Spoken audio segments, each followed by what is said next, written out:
Good morning all of you. आज से हम पढ़ेंगे कि रिटेल इंट्रोडक्शन, रिटेल क्या है और रिटेल में किस प्रकार से हमें जॉब करनी है, और अगर हम रिटेल पढ़ेंगे तो हमें क्या बेनिफिट होने वाले हैं, और रिटेल की अवधारणाएं, रिटेल क्या है, ये सब हम आज के टॉपिक में पढ़ेंगे। आज का जो हमारा टॉपिक है रिटेल इंट्रोडक्शन। इसके अंदर मैं आपको बताना चाहता हूँ कि जो रिटेल क्या है। सबसे पहले हमें पता होना चाहिए रिटेल क्या है। रिटेल का मतलब है under one roof all the items are available for daily use. एक ऐसी जगह जहाँ पर एक ही छत के नीचे सभी रोजमर्रा की जरूरतों का सामान अवेलेबल हो, उस स्पेस को हम क्या कहते हैं, रिटेल कहते हैं। जैसे रिटेल स्टोर कहते हैं। जैसे मान लीजिए कि आप किसी रिटेल स्टोर में शॉपिंग करने जा रहे हैं और वो ग्रोसरी आइटम है, तो आप देख रहे हैं वहाँ पर सभी चीज़ें अवेलेबल हैं एक ही छत के नीचे। खाने पीने की, कपड़े हो गए हमारे, हम जो डेली यूज़ में काम में लेते हैं, घर के अंदर सामान, झाड़ू पोछा और परफ्यूम, साबुन, हमारे जो भी रोज़मर्रा की ज़रूरतों का सामान है, सुबह उठने से लेकर रात को सोने तक के जो आइटम हम काम में लेते हैं, जो भी प्रोडक्ट हम यूज़ में लेते हैं, वो सब हमें एक ही छत के नीचे मिल जाए, तो उसे हम क्या कहते हैं, रिटेल स्टोर कहते हैं। और रिटेल का मतलब क्या है? रिटेल का मतलब है कोई भी वस्तु या सामान जो अंतिम उपभोक्ता को बेचा जाए, वो रिटेल कहलाता है।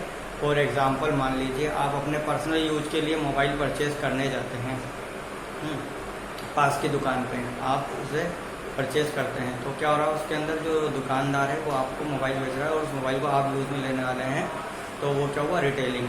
लेकिन अगर दुकानदार कंपनी से 15-20 हैंडसेट खरीद के ला रहा है, तो वो रिटेल नहीं कहलाएगा, क्योंकि वो उन्हें काम में नहीं लेगा, ना यूज़ में लेगा। वो क्या करेगा, उन्हें सेल करेगा। तो वो क्या कर रहा है, वो थोक में खरीद रहा है, तो वो थोक, और ये रिटेल है।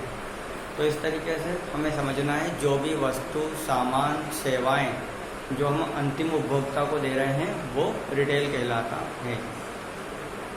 रिटेल इंडिया में बहुत बड़ा मार्केट है। कृषि इंडिया का सबसे बड़ा रोजगार देने वाला जो है वो उद्योग है, कृषि।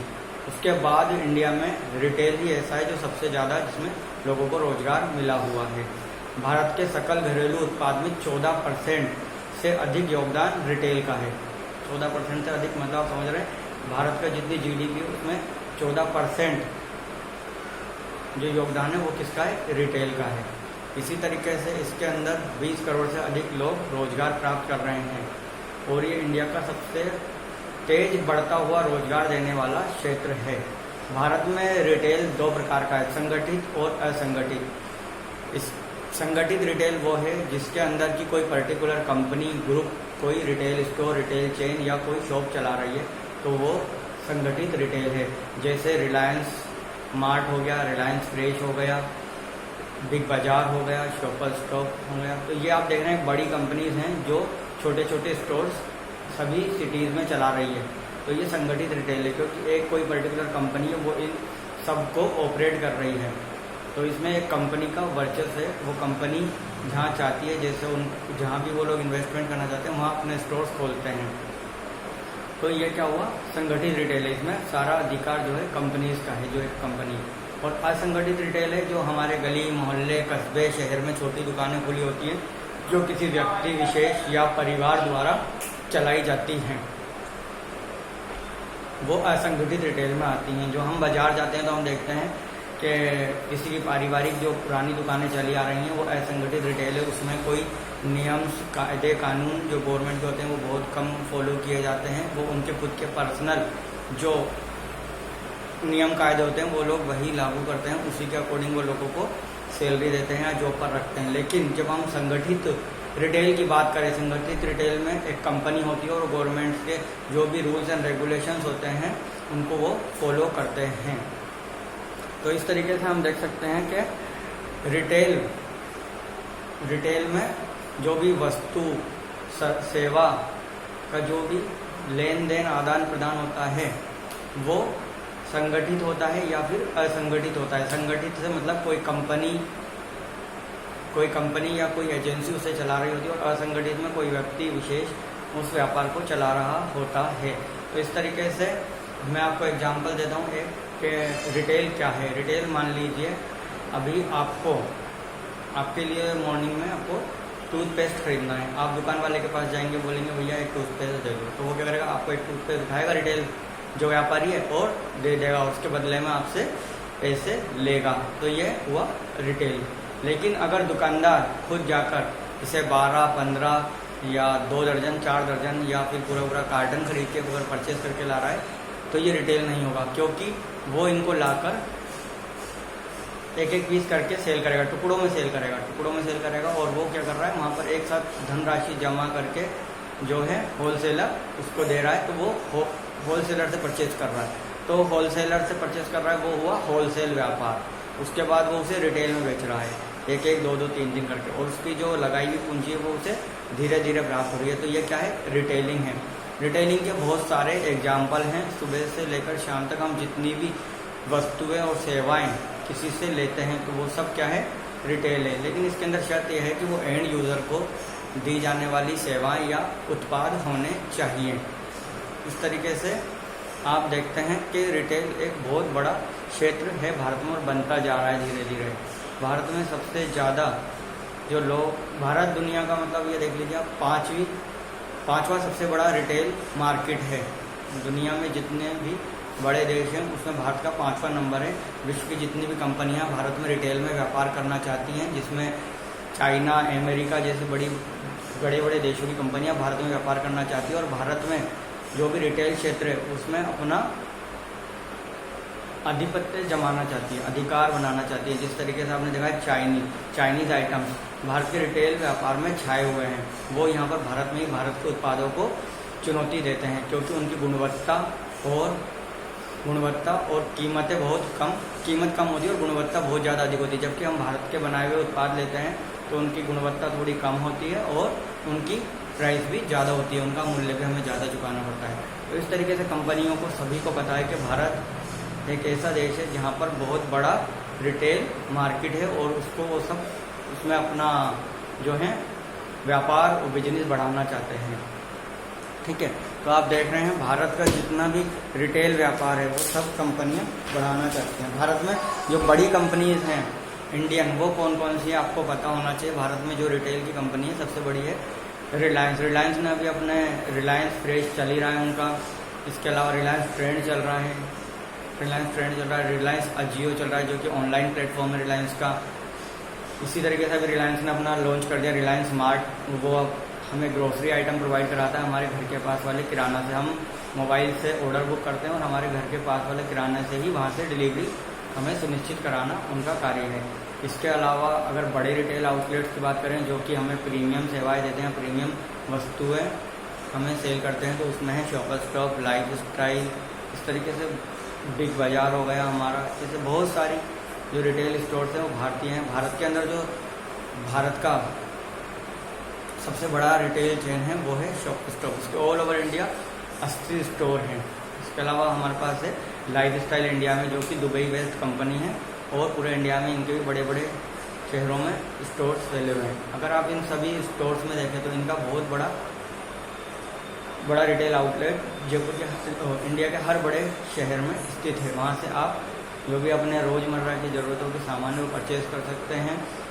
इसके अलावा बिग बाज़ार में आपको ग्रोसरी आइटम मिल जाएंगे और जितने भी हमारे फल, सब्जी, कपड़े, कॉस्मेटिक आइटम्स सभी आप एक ही छत के नीचे से खरीद सकते हैं।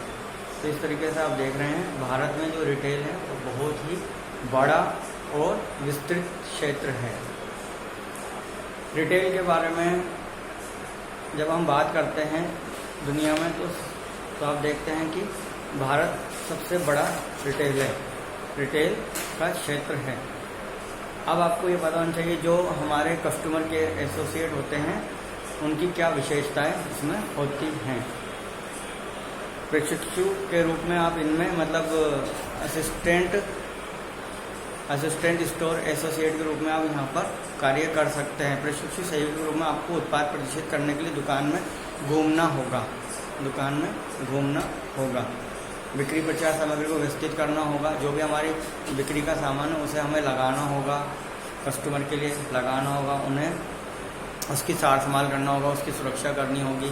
मतलब as a customer care associate जो भी प्रोडक्ट स्टोर में आपके अवेलेबल है उसकी सुरक्षा सुनिश्चित करना आपका कार्य है। जब भी बड़े किसी रिटेल आउटलेट में जाएंगे तो वहाँ पर आप देखेंगे कि उनके जो एसोसिएट हैं वो वहाँ पर तैयार खड़े होते हैं हमारी सेवा के लिए, हमें उत्पाद ढूंढ के देने के लिए, हमें उत्पाद प्रदर्शित करने के लिए, जो भी वो लोग बेच रहे हैं, सेल कर रहे हैं, उसकी विशेषताएं जानकारियाँ देने के लिए। तो जब हम रिटेल की बात करते हैं और रिटेल में जॉब की बात करते हैं तो सबसे पहले जो आती है वो यही आती है कि कस्टमर केयर एसोसिएट, प्रशिक्षु सहयोगी, मतलब कस्टमर केयर एसोसिएट जो कि वहाँ पर नौकरी कर रहे हैं। तो अगर जब भी हम रिटेल ज्वाइन करेंगे तो हमें भी वहीं पर जॉब मिलने वाली है। तो आपको ये पता होना चाहिए कि रिटेल में सबसे पहली जो जॉब होती है वो सबसे पहली यही होती है कस्टमर केयर एसोसिएट की। बड़ी बड़ी कंपनीज में जो एमडी होते हैं उनके भी पोस्ट के आगे customer care associate and MD लिखा होता है। इट मीन्स ये है कि वहाँ पर हर आदमी कस्टमर केयर एसोसिएट है, मतलब कस्टमर ही सर्वोपरि है उनके लिए, कस्टमर के लिए ही वो लोग खड़े हैं। अगर कभी ऐसा समय या टाइम आए तो वो लोग भी फ्लोर पर आकर अपने कस्टमर को सर्विस देना चाहेंगे। तो आप देख रहे हैं कि कस्टमर केयर एसोसिएट की रिटेल में सबसे बड़ी भूमिका है। वही फ्रंट लाइन एसोसिएट होते हैं जो कंपनी के लिए रेवेन्यू जनरेट करते हैं। और हमारे जितने भी रिटेल स्टोर हैं उनमें कस्टमर केयर एसोसिएट की भूमिका के बिना हम रिटेल की कल्पना भी नहीं कर सकते। जैसे अब मान लीजिए अगर हमारी किराने की दुकान है पड़ोस में, तो आप देखते हैं किराने वाले को भी खुद के अलावा एक दो लड़के या एसोसिएट रखने होते हैं जिससे कि वो अपनी किराने की दुकान को चला सके। इसी तरीके से बड़े रिटेल आउटलेट होते हैं उसमें भी कस्टमर केयर एसोसिएट की बहुत ज़्यादा ज़रूरत है, क्योंकि उनके बिना रिटेल आउटलेट को चलाना बहुत मुश्किल है। सामानों व्यवस्थित करना, लगाना, प्रदर्शित करना, सभी काम कौन करेगा? कस्टमर केयर एसोसिएट ही करेगा। तो उनके क्या क्या कार्य होते हैं कस्टमर केयर? दुकान को सुरक्षित रखना, स्वास्थ्य और सुरक्षा को बनाए रखना, स्वास्थ्य और सुरक्षा को बनाए रखना, दुकान को साफ और स्वच्छ रखना, बिक्री को बढ़ावा देना, बिक्री के लिए उत्पाद तैयार करना, और विजुअल मर्चेंडाइजिंग करना, और ग्राहकों को जानकारी और सलाह देना। ग्राहकों को जानकारी और सलाह देना मीन्स ग्राहक को उचित और सही जानकारी देना, ग्राहक को जो भी स्टोर में योजनाएं चल रही हैं उसकी जानकारी देना, ग्राहक के समक्ष अपने कंपनी और अपनी सकारात्मक छवि बनाना, टीम के साथ प्रभावी ढंग से काम करना, जो भी उनकी टीम में लोग काम कर रहे हैं उनके साथ प्रभावी ढंग से काम करना। ये सब क्या है? एक जो कस्टमर केयर एसोसिएट उसकी भूमिकाएं हैं। तो आप इन सबको अपनी कॉपी में नोट डाउन भी कर सकते हैं।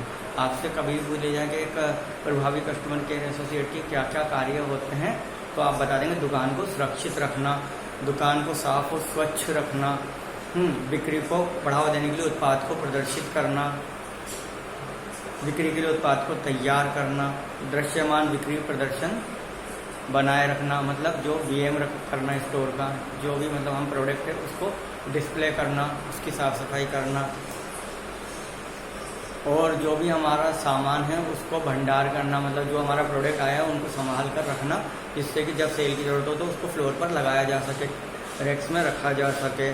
ग्राहक को स्टोर में चल रही योजनाओं और ऑफर्स की जानकारी देना, ग्राहक के सामने अपने स्टोर की और अपनी छवि को प्रदर्शित करना अच्छे तरीके से, मतलब हम जो भी कार्य कर रहे हैं कस्टमर की भलाई के लिए कर रहे हैं, इस तरीके की कस्टमर को विश्वास दिलाना अपने कार्य से। टीम के साथ प्रभावी ढंग से कार्य करना, जो हमारी रिटेल स्टोर में जो टीम है उसके साथ प्रभावी ढंग से कार्य करना,